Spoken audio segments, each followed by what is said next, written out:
वहीं उस गांव के हाईवे से होते हुए लगभग 2 से 3 किलोमीटर दूर पर एक अच्छी खासी वहां से मार्केट शुरू हुई थी। सभी को बिलीव नहीं हो रहा था कि यहाँ पर इतनी अच्छी मार्केट है, क्योंकि सभी को लग रहा था कि वह बेहद घने जंगल में आए हुए हैं, पर वह एक गांव में थे और गांव के सारे लोग वहीं से सारा सामान लाते थे। वहां पर पहुंचते ही सभी वहां के एक शोरूम में जाते हैं। शोरूम में वहां पर सभी नए साल पर शॉपिंग करते हैं। वहीं आन्या के हाथों में एक कार्ड था जिसे आदित्य ने दिया था, या यूं कहा जाए आन्या ने मांगा था, क्योंकि आदित्य ने जब उसे इम्पोर्टेंट काम बताकर उसके साथ नहीं जा पाएगा तो आन्या काफी नाराज हुई थी। उसे जाने के बदले कुछ भी मांगने को कहा था। आदित्य का ये कहना आन्या को बार बार पीयूष का खुद को ताना मारना याद आता है, जो उसे यह कहता फिरता है कि उसका पति उसे पैसे नहीं देता या फिर वो उसे मांगती नहीं। ये याद आते ही वह आदित्य से बोलता है, आदि मुझे कुछ पैसे चाहिए शॉपिंग के लिए। ये सुन आदित्य उसे एक पल के लिए देखता है, उसे अच्छा लगता है आन्या का खुद से पैसे मांगना। आदित्य उसके हाथ में एक क्रेडिट कार्ड देते हुए उसका नंबर बताता है। आन्या खुश हो जाती है, फिर कुछ सोच बोलती है, मुझे कुछ कैश भी चाहिए। वही आदित्य आन्या को ही देखते हुए अपना वॉलेट निकलता है तो आन्या उसके वॉलेट से पैसे निकाल वहां से भाग जाती है। ये देख आदित्य बस उसे देखता ही रह जाता है। हालांकि आदित्य का बहुत मन था आन्या के साथ जाने का और उसके साथ टाइम स्पेंड करने का था, पर कहते हैं ना, जिम्मेदारी जब इतनी बड़ी हो जाती है तो उस जिम्मेदारी को निभाने के लिए कभी कभी समय की कमी पड़ जाती है। वही आदित्य के साथ था बिजनेस, तो उसने इतना बढ़ा लिया था कि आज उसे अपनी ही बीवी के साथ टाइम स्पेंड करने का समय नहीं था। वही शॉपिंग मॉल में सभी आन्या के हाथों में कार्ड देख एक दूसरे को देखते हैं, तभी सीबी जाकर उस कार्ड को छीन लेती है और उसे देखकर बोलती है, gold premium card. Oh my God, ये कहना गलत नहीं होगा कि इसे तुझे भाई ने दिया होगा। सच सच बताओ, इसका नंबर वंबर तो पता है ना, या भाई ने तुझे ऐसे ही बेवकूफ बना दिया। ये बोल हंसने लगती है तो पीयूष राहुल के कंधे पर हाथ रखते हुए बोलता है, वैसे क्या कहते हो, काफी खर्चा इसने हमसे करवाया है, तो क्यों ना आज हमारी सारी शॉपिंग आन्या करे। ये सुनते ही आन्या उसे घूरने लगती है और शिवी से अपना कार्ड झपट्टा मारकर छीनते हुए बोलती है, नहीं, यह मेरे पैसे, पति के पैसे हैं, मैं तुम सब पर खर्च नहीं करूंगी, जाकर अपने अपने पैसे खर्च करो। ये सुनते ही सभी एक दूसरे को देखते हैं। तभी प्रिया आन्या से कार्ड को खींचते हुए बोलती है, वाह मैडम जी, हमारे पैसे क्या पेड़ पर लगे हैं या फिर ऐसे ही कहीं से बहकर चले आते हैं क्या, जो खर्च करवाने से पहले एक बार भी नहीं सोचती हो। चुपचाप अपने पति के कुबेर के खजाने में से कुछ खजाना खर्च करो, नहीं तो भूल जाना कि तुम्हें ये कार्ड मिलेगा। आन्या सभी को देखते हुए मन ही मन बोलती है, मेरे दोस्तों को पता लग गया, अब ये सब भूतों की तरह मेरे पीछे पड़ जाएंगे, मुझे खर्च करना ही पड़ेगा। फिर मन ही मन कुछ काउंटिंग करते हुए बोलती है, अरे कितना खर्च करवा सकते हैं। ये सोचते हुए वो बड़े गर्व से बोलती है, हाँ हाँ चलो, तुम सभी क्या याद करोगे। वही सभी एक दूसरे को देख मुस्कुरा देते हैं। वही जानवी निम्मी दोनों ही एक दूसरे के साथ में अपनी अलग ही खिचड़ी पका रहे थे। दोनों ही कुछ कपड़े चुन चुके थे, जिसमें से उन्होंने ज्यादातर टी शर्ट और शर्ट कपड़े ही खरीदे थे, क्योंकि अब कुछ समय में मौसम भी चेंज होने वाला था। तभी दोनों ही कपड़े पसंद कर रहे थे, तभी जानवी को राहुल वहां एक जगह पर दिखता है, तो जानवी राहुल को आवाज लगाते हुए बोलती है, राहुल कम हियर। राहुल उसके पास आता है तो जानवी बोलती है, ये देखो ना, इन दोनों कलर पर से हम पर कौन सा अच्छा लगेगा। राहुल एक नज़र उस ड्रेस को देखता है और उसे देख बोलता है, तुम्हारे पर यह ब्लू वाला अच्छा लगेगा, क्योंकि तुम काफी बाबी डॉल की तरह हो। ये बोल मुस्कुरा देता है। तभी वह जाने को होता है कि जानवी उसका हाथ पकड़ते हुए बोलती हैं, निम्मी पर देखो, यह मैरून कलर वाला। ये बोल निम्मी पर लगाती है तो राहुल निम्मी को इग्नोर कर बोलता है, मैं तुमको यहाँ पर क्या देख रहा हूँ जो मुझे ये ड्रास में फंसा कर रखी हो यार, मुझे भी शॉपिंग करनी है। कहाँ 2 दिन से हम लोग यहाँ पर फंसे हुए हैं, कम से कम यहाँ की भी मार्केटिंग कर लूँ। ये बोल जाने को होता है, तभी जानवी को प्रिया आवाज लगाती है तो जानवी उसके हाथ में अपना वो कपड़ा देते हुए बोलती है, इसे पकड़ो, बस में अभी आई, 2 मिनट कहीं जाना मत। ये बोल प्रिया की तरफ चली जाती है। वहीं निम्मी लगातार सिर्फ राहुल को देखे जा रही थी, जिसे राहुल अच्छे से महसूस कर रहा था। जब उसे ज्यादा देर निम्मी की नजरें बर्दाश्त नहीं होती तो वो उस ड्रेस को वही एक जगह पर डालकर जाने को होता है कि पीछे से निम्मी उसका हाथ पकड़ लेती है और रुंधी आवाज में बोलती है, राहुल। राहुल कुछ नहीं करता पर अपना हाथ छुड़ाते हुए बोलता है, मेरा हाथ छोड़ो। तभी निम्मी अपनी उस ड्रेस को रख उसके आगे आते हुए बोलती है, क्या हुआ, तुम मेरे साथ ऐसे बिहेव क्यों कर रहे हो?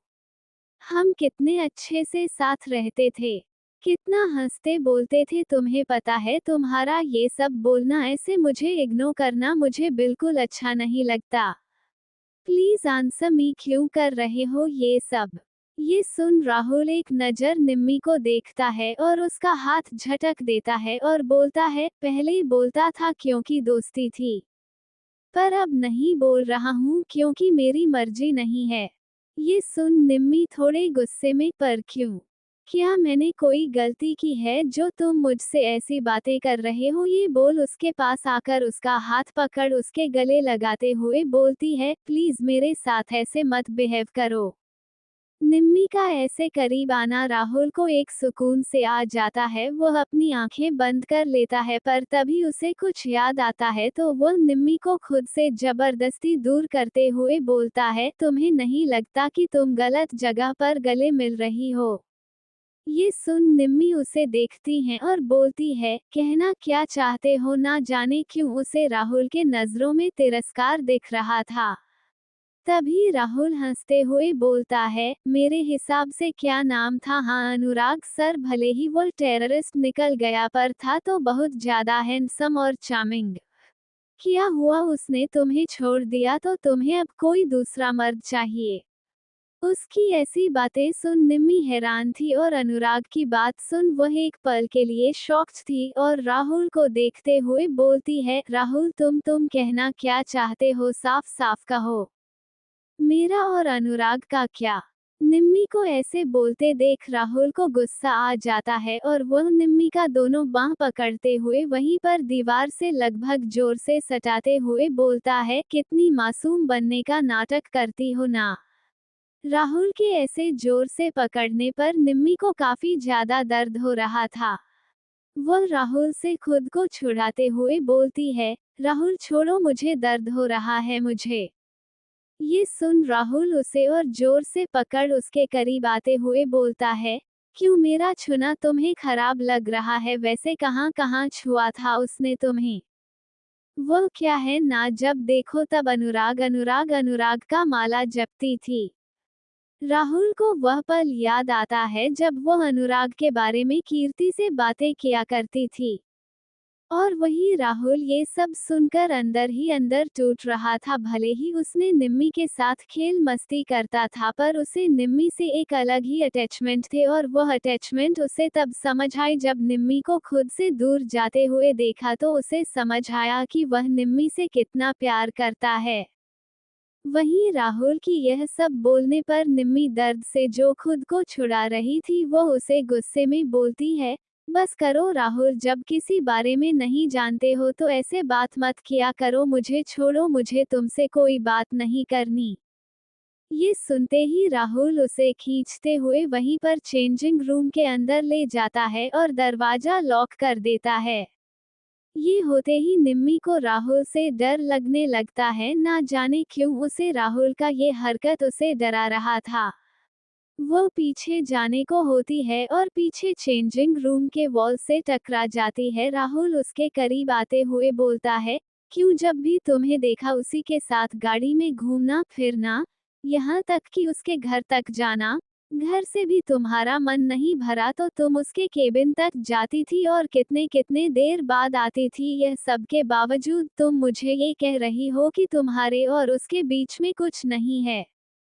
निम्मी जब ये सुनती है तो उसके आंखों से आंसू निकल जाते हैं और वो उंगली दिखाते हुए बोलती है, जाओ बस करो, मुझे अब तुमसे इस मैटर में कोई बात नहीं करनी। तुम्हें मुझसे कोई रिश्ता नहीं रखना, ना तो मत रखो, मुझे भी तुमसे कोई मतलब नहीं रखना। ये बोल उसे खुद से दूर करती है तो राहुल उसका हाथ पकड़ उसे उसके कमर से पीछे लगाते हुए बोलता है, क्यों तुम्हें मेरा छूना अच्छा नहीं लग रहा है? मेरा बोलना अच्छा नहीं लग रहा है? इतना भी बुरा नहीं हूं, न जाने कितनी लड़कियां मेरे पर मरती हैं। और आखिर बेताब क्यों हो मेरे बोलने ना बोलने से? क्या ही फर्क पड़ता है? वैसे मैं तुम्हारी इच्छाओं को पूरा कर सकता हूँ यदि तुम्हें वो अनुराग याद आ रहा हो तो। आई राहुल ने यह बात ऐसी बोली थी कि निम्मी अपना आपा खो देती है और उसकी गाल पर एक जोर से चांटा मारती है और बोलती है, मुझे नहीं पता था तुम इतनी घटिया हो। ये बोल वो उसे खुद से दूर धकेल देती है और जाने लगती है। वहीं राहुल जो अपने गाल पर हाथ रखा था वह निम्मी के जाते देखा वह उसका पीछे से दुपट्टा पकड़ लेता है। ये फील कर निम्मी के कदम रुक जाते हैं। तभी राहुल बोलता है, तुम्हें पता है यह मेरी दूसरी थप्पड़ है। पहला थप्पड़ जो तुम्हारी वजह से मुझे मेरी माँ ने मारा था, और आज दूसरा थप्पड़ तुमने खुद मारा है। मुझे आज तक किसी ने थप्पड़ नहीं मारा। तो निम्मी भी बोलती है, और तुमने ऐसी बेहुदगी भी किसी के साथ नहीं की होगी। यह बोल वो दुपट्टा छुड़ाने लगती है तो राहुल उसके दुपट्टे को अपने हाथों में लपेटते हुए उसे उसके पास आते हुए बोलता है, मेरे साथ तुमने जो हरकत की है उसका खामियाजा तो पूरा करके जाओ। ये बोल उसके पास आने लगता है। निम्मी अपने कदम पीछे लेने लगती है। जब वो देखती है पीछे जाने की जगह नहीं है तो वह राहुल को खुद से दूर धकेलने को होती है क्योंकि उसे राहुल से अब डर लग रहा था। वो उसे धकेल पाती है कि राहुल उसके हाथों को पकड़ उसके कमर के पीछे लगा उसे खुद के करीब खींच लेता है। निम्मी रोते हुए बोली, राहुल दूर हटो मुझसे। पर राहुल उसे ज्यादा उसे बोलते नहीं देता और वो उसके होठों पर अपने होंठ रख देता है। निम्मी एकदम ब्लैक हो जाती है। वो कुछ समझ नहीं पाती पर जब समझ पाती है तो वह राहुल को खुद से दूर करने लगती है, पर तब तक राहुल उसे बेहद कसकर पकड़ते हुए उसे तेजी के साथ उसके होठों पर किस करना शुरू करता है। ये किस एक नॉर्मल नहीं एक पनिशमेंट के रूप में थी जो राहुल अपना गुस्सा उतार रहा था। राहुल के इतनी तेजी से किस करने से निम्मी की आंखों में आंसू आ जाते हैं। वो उसे मारते मारते थक जाती है। लास्ट में वह अपने हाथ नीचे कर देती है। वहीं राहुल उसके हाथ छोड़ते ही उसे कमर से पकड़ता है और उसे बेहद सॉफ्टली किस करने लगता है। उसकी आंखें भी नम सी हो जाती है। जब उसने पहली बार उसने अपने प्यार को किसी और के हाथों में हाथ डालने किसी और के करीब जाते हुए देखा था तो उसे बड़ी ही तकलीफ हुई थी। पर आज जब उसके इन होठों के इतने करीब है तो वो उसमें खो जाना चाहता था। लगभग 20 मिनट के बाद जब उसे सांस लेने में दिक्कत होती है तो उसे छोड़ता है। निम्मी गहरी गहरी सांस से लेने लगती है। राहुल एक नज़र निम्मी को देखता है और फिर वहां से चला जाता है। वही निम्मी वहीं पर बैठ जाती है और अपने मुंह पर हाथ रख रोने लगती है। उसे आज राहुल के करीब आने से ज्यादा उसकी बातें तकलीफ दी थी। वो वही फूट फूट कर रोने लगती है। वही बाहर जानवी जो अब राहुल और निम्मी को खोजते खोजते परेशान हो चुकी थी। उसने अब तक आन्या, प्रिया, कीर्ति सभी को बता दिया था। तभी उन्हें राहुल जाते हुए दिखता है। तभी आन्या बोलती है, शायद वह कोई ड्रेस चेंज करने के लिए चेंजिंग रूम में गई हो, क्या तुमने देखा? ये सुनते ही जानवी नामे सिर हिला चेंजिंग रूम की तरफ चली जाती है। वही राहुल को आते हुए पीयूष उससे बड़े गौर से देख रहा था और फिर झुककर उसे देख बोलता है, क्या बात है, यहाँ तो कुछ अलग ही चल रहा है। ये सुन राहुल उसे अजीब नजर से देखने लगता है तो पीयूष उसे देखकर बोलता है, कहाँ से मुंह लाल करके आ रहे हो, आई मीन काला करके आ रहे हो। ये कह वो उसे मिरर पर इशारा करता है। राहुल मिरर पर देखता है तो उसके चेहरे पर हल्की हल्की पिंक लिपस्टिक लगी हुई थी, जो बहुत गौर से देखने पर ही पता चलती है। तभी राहुल पीयूष को घूरते हुए बोला, तुम्हारी बहन के साथ यह बोलो आगे बढ़ जाता है। पीयूष एक बार उसे अजीब नजरों से देखता है, फिर मन ही मन बोलता है, लगता है पगला गया है। ये बोल जैसे ही घूमता है उसके सामने सनाया दिखती है, जो उसे ही घूर रही थी। ये देख पीयूष धीरे से वहां से खिसक जाता है। ये देख सनाया दांत पीसते हुए मन ही मन में बोलती है, कुछ ज्यादा ही भाव खा रहा है। वही कीर्ति जो आज थोड़ी बुझी बुझी सी थी, जिसे देख शिवी आन्या से बोलती है, ये कीर्ति को क्या हुआ, शॉपिंग के नाम पर तो हमेशा सबसे ज्यादा एक्साइटेड यही होती थी, पर आज तो बिल्कुल शांत है। ये सुन प्रिया बोलती है, हो सकता है इसके सैया से झगड़ा हुआ हो। ये बोल आंख मार देती है। तभी आन्या कीर्ति के पास जाते हुए बोलती है, किट्टू तुझे क्या हुआ है, तू इतनी परेशान क्यों है। ये सुन की रति जो एक जगह बैठी हुई थी वह बोलती है, दी मैं थक गई हूँ इसलिए थोड़ा रेस्ट कर रही हूँ। ये सुन प्रिया हंसते हुए बोलती है, पत्नी के पास समय बिताने के लिए थोड़ा सा भी समय नहीं है तुम्हारे पास और तुम बच्चे को समय दोगे। ये बोल वह हंसने लगती है और हंसते हुए ही बोलती है, आज सब कोई यहाँ पर है तो मेरे साथ हो, कल के तुम मुझे छोड़कर फिर से चले जाओगे। पर वैसे यह आइडिया अच्छा है, कम से कम बच्चा दे दोगे तो उसके सहारे मेरा दिन कटना आसान हो जाएगा। ये कहते हुए उसकी आंखों में नमी आ जाती है और वह अपना चेहरा छुपा कंबल ओढ़कर खुद की तकलीफों को छुपा लेती है। पर उसकी बातें अर्जुन को चुभ सी जाती है। वीर जब अपने कमरे में आता है तो कीर्ति को बिस्तर पर सोते हुए पाता है। ये देख उसके चेहरे पर मुस्कान आ जाती है।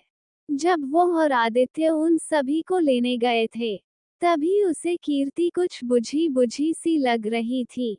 वो उसके बगल में लेटते हुए उसे पीछे से हग कर लेता है। कीर्ति जो अभी सोई नहीं थी वह जाग रही थी। वो वीर के पकड़ने से वह अपनी आंखें और जोर से बंद कर लेती है। ये देख वीर बोलता है, आई नो तुम जगी हो। फिर भी कीर्ति कुछ नहीं बोलती है। तभी कीर्ति को खुद की तरफ करता है तो कीर्ति ने अभी भी आंखें बंद की थी। ये देखकर वीर झुककर उसके गर्दन पर किस करने लगता है। वो किस करते हुए ही कीर्ति के हाथों में एक हाथ फंसा उसे जकड़कर नेक पर हल्की हल्की बाइट भी करने लगता है। उसका ऐसा करना शायद कीर्ति अपना ये कर रही नाटक तोड़ दे। तभी अचानक कीर्ति कुछ ऐसा बोलती है कि वीर के होंठ जो उसके गर्दन पर चल रहे थे वह अचानक रुक जाते हैं। कीर्ति बोलती है, वीर क्या आज भी आप सनाया से प्यार करते हैं।